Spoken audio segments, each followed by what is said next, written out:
안녕하세요, 연어입니다. 오늘은 캔디스 오웬스 쇼 에피소드 중에 제가 가장 좋아하는 에피소드를 번역해왔어요.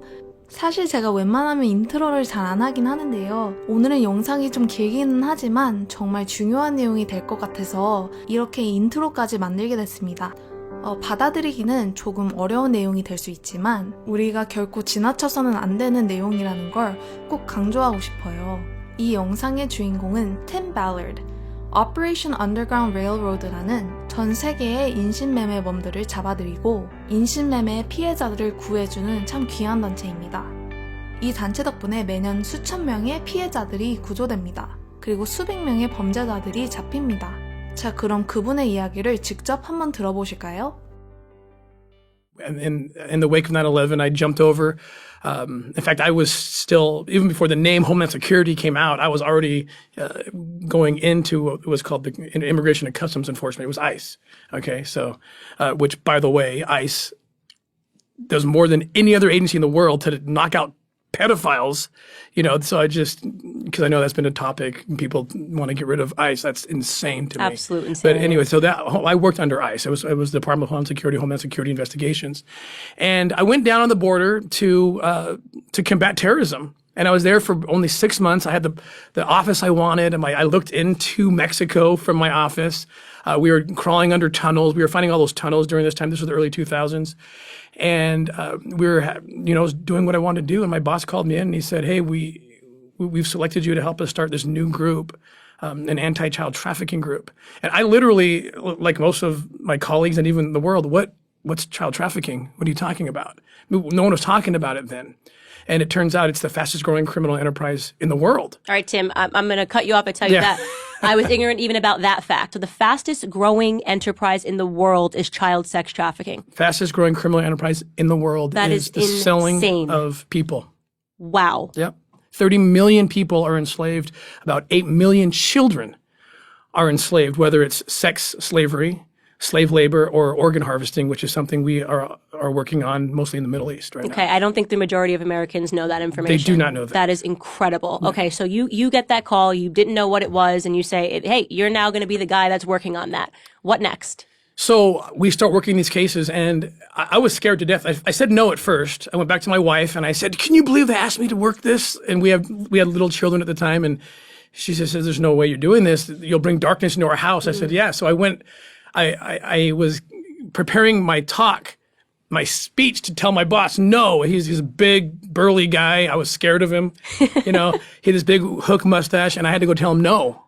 And I didn't want to do that. And I remember kind of rehearsing my speech in the mirror that next morning. Let's hear it. And it was. Let's hear it. I know you know it. I never figured it out. Okay. I never got it out. I didn't have to. And it was a really sweet story. My wife came into the bathroom and she had tears in her eyes. And she said, "I'm wrong. We're wrong. You have to do this." For the very reason that we thought you couldn't do this because we have kids is the reason you have to say yes. And so my speech became easy. It was just yes. And we started in, and it was 100 times worse than I could have even perceived in my mind. The things that people do to children. And these are young children. People think we're talking about child pornography or child trafficking. They think 16, 17, and certainly those are technically minors. That's not even what we're talking about. We're talking about 5 years old, 6 years old, 7 years old, what people are doing to these children. In the last couple of years, there's been a 5,000% increase in child rape videos on the internet. And these are little children who are being abused this way. So I got into it. We started working it. There was 2 cases, one in Colombia and one in Haiti. Like I said, I learned about this little boy. His name is Gardy. In fact, I wear his name on my wrist. This little boy, Gardy, is a U.S. citizen, kidnapped in Haiti, living in Haiti with his family. He's of Haitian descent. And he was kidnapped from the church where his father was the pastor, and kidnapped and trafficked. Haiti's I think number 3 per capita in the world for human trafficking. And I promised this father that we would never stop until we found his son. And I thought, because he's a U.S. citizen, I can make this work. But DOJ came clear to me and they said, "No, this is a Haitian crime. There's nothing, you got to come back." But I'd already promised the father, right? So, and I did the same thing in Colombia. I went too far in a case where we were set up to do a big takedown, rescue over 100 kids. But again, I overcommitted and we didn't have the mandate to be there. So then it was, now what? I'm 12 years in this job as an undercover operator for the U.S. government.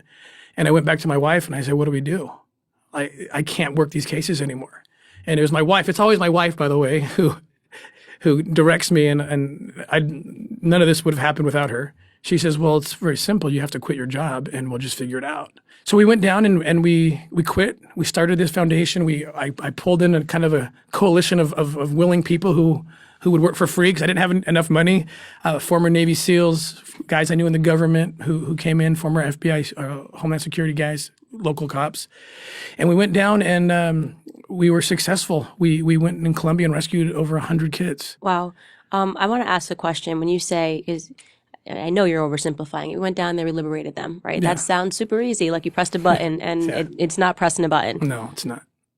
What does that take? Who are the people? Because you've assembled this team. Now you're on your own. You don't have government support, right? Who is around you? Who are you? Are you working with the government in Colombia? Who are the men that are going in and busting down doors? What does it take? Yes, excellent question. So yes, we always work with government or we won't work at all. So we basically become consultants for the government and they'll sign us up as informants, officially, legitimately as informants that allow us to legally then go undercover on behalf of the government. And so the Haitian government volunteered me to go undercover and just walk into this place. You just walked in. Just walked in. Blind, walked in, didn't know what you were walking That's into, right. if you were going to get killed. That's right, because we had no other option. We couldn't get any more intel except if someone went in. And being an American, I would have more ability to kind of trick them, right? Because I don't look like I work for the Haitian police. No. So we wired me up, cameras and glasses, cameras in backpacks, hidden cameras, and I walk into this place, and it was probably the most emotional moment I had in my career at that point. Because I walk in, I see these kids, and there's 28 children. The youngest is 1, the oldest is like 13. And they're just miserable. And I know what's going on. Like I can tell. And the people came up to me immediately and they said, oh, you must have heard what we do here. I said, yeah, of course. That's why I'm here. Okay, so the kids are $10,000 each. Just like that. Instantly. And so we start negotiating. And I'm looking for little Gardy. I'm just dying. I'm just like, where is he? I can't tell. There's these dark outbuildings around him. And so I want to get into those. So the police had told me, because again, we work under their jurisdiction, if you can't find Gardy and they offer to sell you a child, buy the child. Go through with the deal. Let them conclude this deal, which will give us the evidence we need to then take this place down. And then we'll really be able to find Gardy. So at this point, I have to pick a child to buy in a sting operation. And I'm looking around as I'm looking for this kid, who am I going to buy? And this beautiful little boy, he's about probably 2 years old. He basically picks me, and he walks up to me, and I just hold this little boy in my arms, and I said, okay, he's the one I'm gonna buy.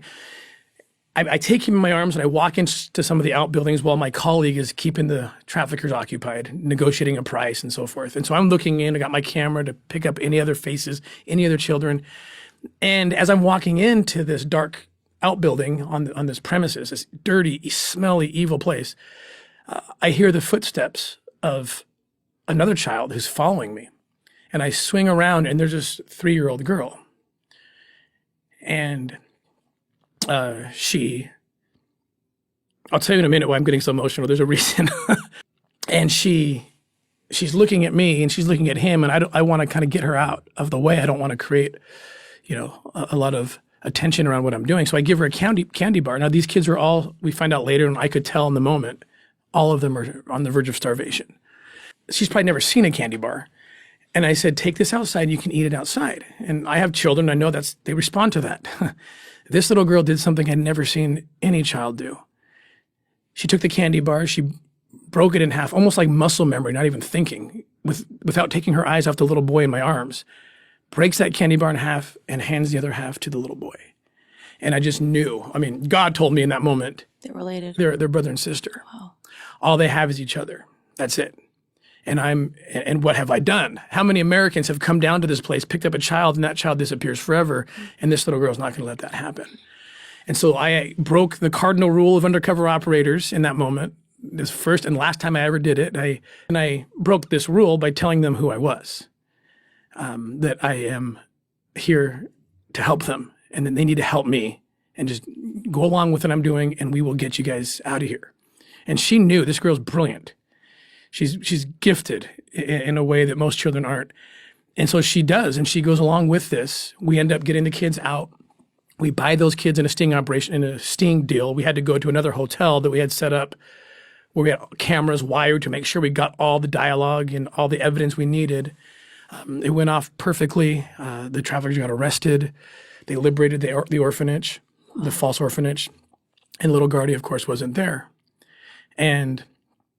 But the father, I told you about the father of this little boy who I met, who I made the promise to, that we would never, he's a pastor of his congregation, of his Christian church. I promised him that we would never stop till we found his son. He's waiting in another hotel for the good news. He's waiting for me to walk through the door with his son in my arms. And we all knew that was going to happen. We believed it. And I still had hope at this moment when the police raided the front orphanage that Gardy would be there. And about 30 minutes later, they called me with the devastating news that he's not here. We got 28 kids, but we didn't get him. And I had to go back and tell this man what happened. And it was the most difficult and most inspiring conversation I've ever had with a human being. I went back, sat down with him. He was in the lobby of the hotel, and without saying a word, he just breaks down. I break down. We're just sobbing without even exchanging any words, because he knew that I didn't have his son. Yeah. But I did eke out the words to him. But we did get 28 kids out. And then he did this most amazing thing. He slaps his hand on the table and he pops his head up, and his tears are drying. I'm still crying. He's not. And he says, "Stop crying. This is amazing." I said, "What's amazing?" He said, "You just told me we rescued 28 kids." I said, "Yeah, but I'm worried about the one we didn't get." And he says, "No, you're missing it. If Gardy hadn't been kidnapped, none of those kids would have had a chance. His kidnapping led to this." And I thought, wow, I couldn't say what you're saying were roles reversed. And then he said this, the most profound thing anyone's ever said to me. He said, "If I have to give up my son so that those 28 kids could be rescued, then that is a burden I'm willing to bear." Wow. And we've rescued over 3,000 victims and children since that time. And they're all because of this sacrifice. So back to those two little kids. So I go home that night, and I'm just an emotional mess. Just like, I'm happy and I'm sad and I'm bewildered by this man. He in fact went to the police right after that. I went with him, and he said, "If you can't find parents for these children who were rescued in the name of my son, I will bring them home." He went home with 8 of those 28 kids. Oh my goodness. Unbelievable. So I go call my wife that night from this crappy, Haitian hotel room. I remember there's rats running around. That's all we could afford at the time. We were like piled up, like 10 of us in a room. And I couldn't sleep. And I told her the story. I said, "Can you believe this?" And I said, "I want to be like him, like Gesno Marty." That's his name. And she said, and I got to be careful what I say to my wife, because when she says something, I know it's inspired, especially, when she says it that way. And she did one of those on the phone, and she said, "Well, let's be like him. I want to be the mother of those 2 children that you had to buy, that you bonded with. I want to be their mom. Will you make that happen for me?" And I was just like, "Are you kidding me? Like, we have no money. I just left my secure job to start a nonprofit."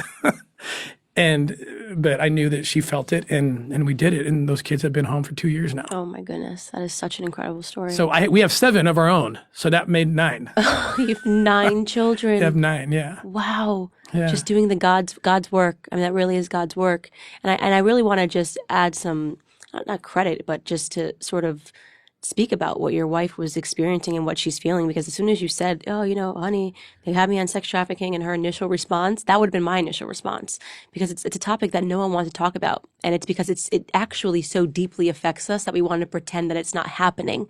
And the courage for her to say, "This is exactly why we should do it." And I can't imagine how it impacts just your emotionality every single day. There's no way. You cannot just leave the office, right? No. There's no such thing as leaving your work at home, because No. you're seeing something that is just just tethers you to your humanity and makes you realize that there are just some really, really, really wrong things about this world. That's right. Really horrible things about this world. And I'm guilty of it too.